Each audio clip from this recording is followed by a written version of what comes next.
বর্তমান সময় আপনি উইন্ডোজ 7 নরমালি কোথাও পাবেন না, বাট এটা আপনার কম্পিউটারে ইনস্টল করতে চাইলে আপনি জেনুইন ফাইল ডাউনলোড করে সেটা প্যানেলে বুট করে তারপর সেটআপ করতে হবে। তো উইন্ডোজ 7 কিভাবে প্রপারলি যে কোনো প্যানেলে বুট করতে হয় এই প্রসেস নিয়ে আমরা আলোচনা করব এবং আইএসএল কোথায় পাবেন সেটা আমরা বলে দেব। যদি উইন্ডোজ 7 প্রয়োজন পড়ে তাহলে বাকি ভিডিও কন্টিনিউ করতে পারেন। এছাড়াও উইন্ডোজ 7 কিভাবে সেটআপ করতে হয় তার উপর ফুল ভিডিও আমাদের চ্যানেলে রয়েছে, চাইলে আপনি সেটাও দেখতে পারেন। It's up to you, link description দেওয়া থাকবে। আমি চলে আসলাম কম্পিউটার স্ক্রিনে। তো বর্তমান সময় উইন্ডোজ 7 ইউজার কম হলেও এটা মোটো ছোটো নাম্বার না, অনেক বড় একটা নাম্বারের পাবলিক এখনও ব্যবহার করছে। যাদের ওল্ড পিসি রয়েছে বা অনেক ধরনের অফিসিয়াল কাজের জন্য কিছু পার্টিকুলার সফটওয়্যার প্রয়োজন পড়ে যেগুলো উইন্ডোজ 7 রান করতে হয়।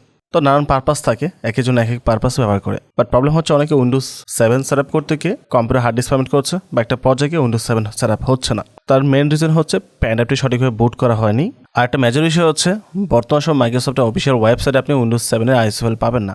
সো আপনাকে অন্য ওয়েতে ডাউনলোড করতে হবে এবং জেনুইন ফাইলটা খুঁজে বের করা টাফ। তো এখানে সলিউশন আমাদের ওয়েবসাইটে সফটওয়্যার দেওয়া আছে, আপনি চাইলে আমাদের ওয়েবসাইট থেকে ডাউনলোড করতে পারেন।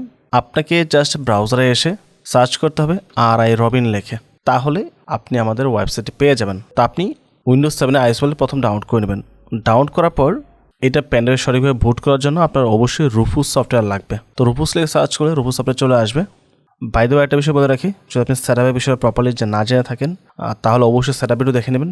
উইন্ডোজ 7 কীভাবে সেটআপ করতে হয় তার পরিপূর্ণ একটা ভিডিও রয়েছে যেটা আমাদের চ্যানেলে দেওয়া আছে, চাইলে ভিডিও দেখে তারপর আপনার কম্পিউটারে উইন্ডোজ 7 সেটআপ করতে পারেন। আপাতত আমরা এখানে বুটেবল নিয়ে কথা বলবো। তো রুফুস 4.11 এটা লেটেস্ট ভার্সন, যদিও পরবর্তীতে চেঞ্জ হবে। তারপর যেটা আছে এটা ডাউনলোড করবো আমরা। ক্লিক করার পর স্টার্ট ডাউনলোড হয়ে গেছে। তো আমার আইএসএল আগে ডাউনলোড করা ছিল এবং এখন রুফুস সফটওয়্যারটিও ডাউনলোড করে নিয়েছে। এখানে 64 বিট 32 বিট দুটো ভার্সন রয়েছে। এখানে 64 বিট 32 বিট দুটো ভার্সন রয়েছে। এখন যার যেটা প্রয়োজন আপনি সে ডাউনলোড করবেন। আর এই হচ্ছে একটা প্যান ড্রাইভ যেটা আমি কানেক্ট করে নিয়েছি। তো এখন চলে যাবো আমরা ডাউনলোডের মধ্যে। এখানে দুইটা ভার্সন রয়েছে, 64 বিট এবং 32 বিট। তো আমি চলে আসবো প্রোগ্রামসের মধ্যে। এই হচ্ছে রুফুস সফটওয়্যার, ডাবল ক্লিক করবো, ইএসএ ক্লিক করবো, সিলেক্টে ক্লিক করবো। এখান থেকে আপনার যেটা প্রয়োজন সেটা ডাউনলোড করবেন। এখান থেকে আমি 64 বিটটা সিলেক্ট করছি, বাট আপনার যদি 32 বিট প্রয়োজন পড়ে তাহলে 32 বিটে যেতে পারেন। It's up to you. তো আমি 64 ডাবল ক্লিক করছি। ক্লিক করার পর নর্মাল এখানে জিপিটি আসবে। যদি আপনি পুরাতন কম্পিউটারে ইনস্টল করতে যান সেক্ষেত্রে অনেক কম্পিউটারে এটা এমবিআর থাকে ম্যাক্সিমাম ক্ষেত্রে। বর্তমান সময় আমরা জিপিটি ব্যবহার করছি, বাট পূর্বে এমবিআরটাই বেশি ছিল। তো এটা আপনাকে চেক করে নিতে হবে আপনার কম্পিউটার আসলে কোনটা রয়েছে, এমবিআর নাকি জিপিটি। তার জন্য আসতে হবে স্টার্টআপের মধ্যে। এখানে কম্পিউটার ম্যানেজমেন্ট লেগে সার্চ করতে হবে। চলে আসতে ক্লিক করে ওপেন করছি। যাব ডিস্ক ম্যানেজমেন্টের মধ্যে। এখানে দেখতে পাচ্ছেন আমার ডিস্ক 0, ডিস্ক 1 এবং ডিস্ক 2 রয়েছে। ডিস্ক 2 হচ্ছে আমার প্যান ড্রাইভ, ডিস্ক 1 হচ্ছে আমার এসএসডি এবং ডিস্ক 0 হচ্ছে আমার হার্ড ডিস্ক। তো আপনি কোথায় সেট আপ করবেন, বা আপনার ক্ষেত্রে একটাই থাকতে পারে ডিস্ক 0 বা ডিস্ক 1। সো আপনার কম্পিউটার যেটাই আছে মানে হার্ড ডিস্ক এসএসডি যেটাই আছে আপনি যেখানে সেট আপ করতে চান ওইটার উপর ক্লিক করতে হবে। তো আমার ক্ষেত্রে আমি ডিস্ক 1 যেটা এসএসডি এটার মধ্যে সমস্ত উইন্ডোজ সেট আপ করে থাকি। তো এইটার উপর ক্লিক করবো আমি। তারপর প্রপার্টিসে ক্লিক করব। এখান থেকে ভলিউমসে আসবো। এখানে দেখতে পাচ্ছেন লেখা আছে জিপিটি। তো পার্টিশন স্টাইল জিপিটি আছে, তো আমাকে জিপিটি রেখেই বুট করতে হবে। আপনার ক্ষেত্রে যদি এমবিআর থাকে তাহলে এমবিআরই আপনাকে বুট করতে হবে। তো আমি জিপিটি রেখে স্টার্টে ক্লিক করব। ওকে প্রেস করলেই কিন্তু বুটবেলা শুরু হবে। বাট আরেকটা বিষয় দেখে নেই, যারা 32 বিট ইনস্টল করবেন তাদের ক্ষেত্রে কিন্তু এই অপশন থাকবে না। তাদের ক্ষেত্রে শুধুমাত্র এমবিআরটাই থাকবে। 32 বিট যারা ইউজ করবে তাদের কম্পিউটার অনেক পুরাতন, একেবারেই ওল্ড, এবং ওইগুলোর মধ্যে জিপিটি যেই পার্টিশন সিস্টেমটা আছে ওইটা ইউজ করা হতো না, টেকনোলজিটা যার কারণে ওখানে নাই। এবং এখানেও 32 বিটের মধ্যে জিপিটি রাখে নাই।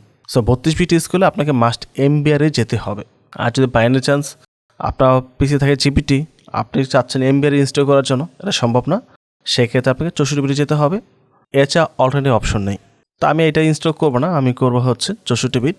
তো 64 বিট সিলেক্ট করে নিয়েছি, জিপিটি রাখছি এবং স্টার্টে ক্লিক করব, ওকে প্রেস করব।